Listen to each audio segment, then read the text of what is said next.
Okay, so we are talking about couch stretch. As you can see in those first two positions, that's position 3 and then position 4. So in this video, I'm going to show you the exact protocol you can do, starting with all of the exercises. And what you're going to notice is we're going to break these down based on what feels more difficult for you, and you're going to hone in on those. Now there's two kind of types of practices. There is a minimal dose and there's a kind of a maximal dose. So you're going to choose what you would like to actually do based on what you have for time. Now the first one is going to be something that's around 5 minutes a day, maybe a couple times a week, and the next one we're going to do is something that is every day or every other day times, kind of double that, like a 10-minute dose, including some of the mobility exercises in any of the three positions. You don't have to do all of these exercises every day. That would take you a long time. And unless you're like hell-bent on this, incorporating some of these that are challenging, like I said, a couple days a week will really help. So it's all about building a practice.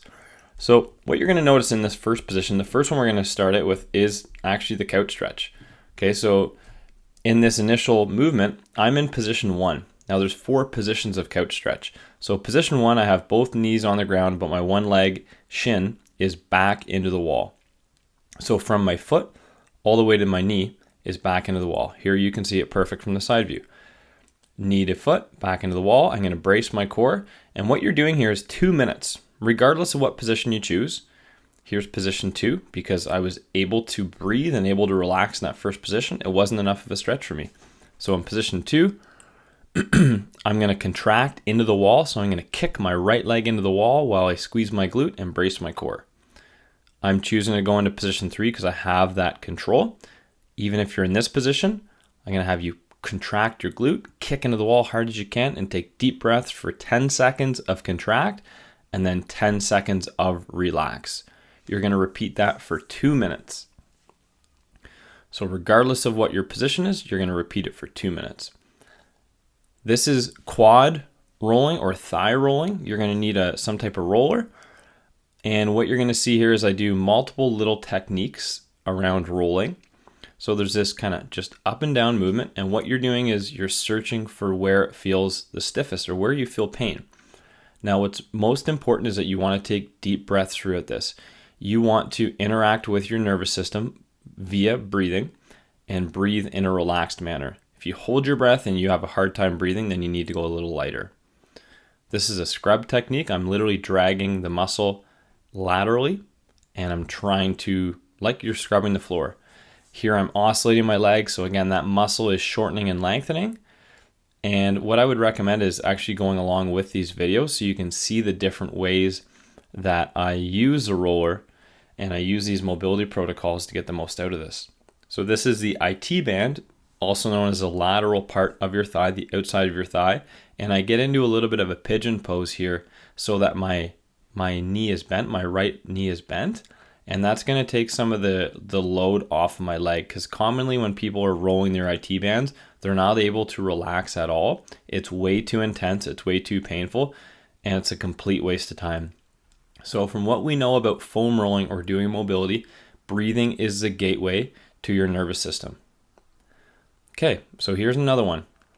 I'm rolling my calves. When we roll calves, we're rolling from your Achilles tendon up to your soleus, up to your calf. So it's that whole lower leg region.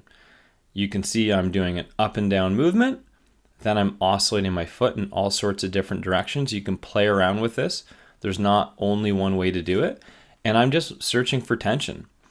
So as you'll see me find a couple spots that are really tender, and you can see me slow down, and I'll kind of lean into it, meaning like I'll kind of hang out there. I'll take some deep breaths. I'll try to relax.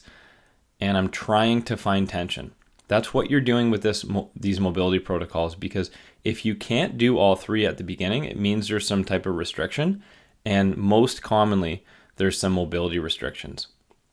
So as you're going through these videos, if you can't do these without tensing your body up, or maybe you just can't get into them at all, you know that there's opportunity there to do them.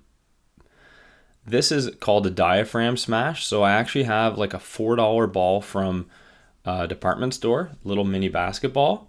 and I'm just gonna put that in my gut. This is called a gut smash or diaphragm smash.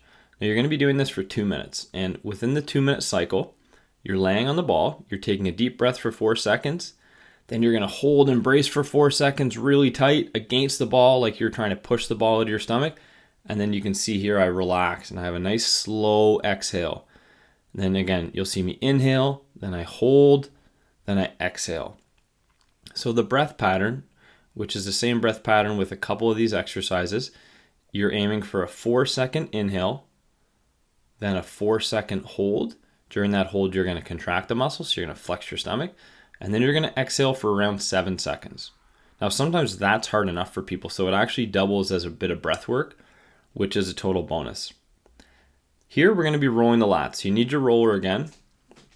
What we're doing is something that's really, really key. So you'll see that my right arm is overhead. So when we're mobilizing any area, we want to mobilize at the point of restriction. So for us, it's tough for us to get our arms overhead without arching our back or without us feeling like we're stiffer than shit.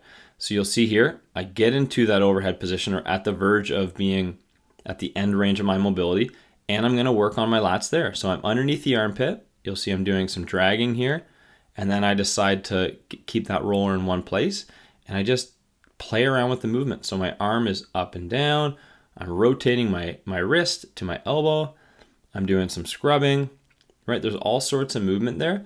All you're doing is searching for tension. There's not really a way for you to do this incorrectly.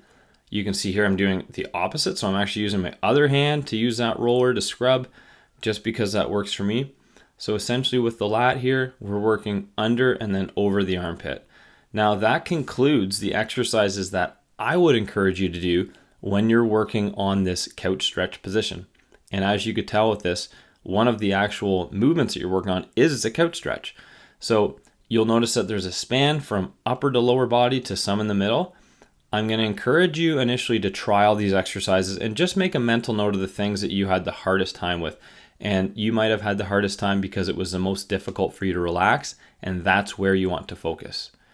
Give this a shot, and you're going to either commit. I would suggest committing to either the 5-minute mobility 3 to 4 times a week, or the longer mobility, which is going to be 10 to 15 minutes of select exercises 3 to 4 times a week.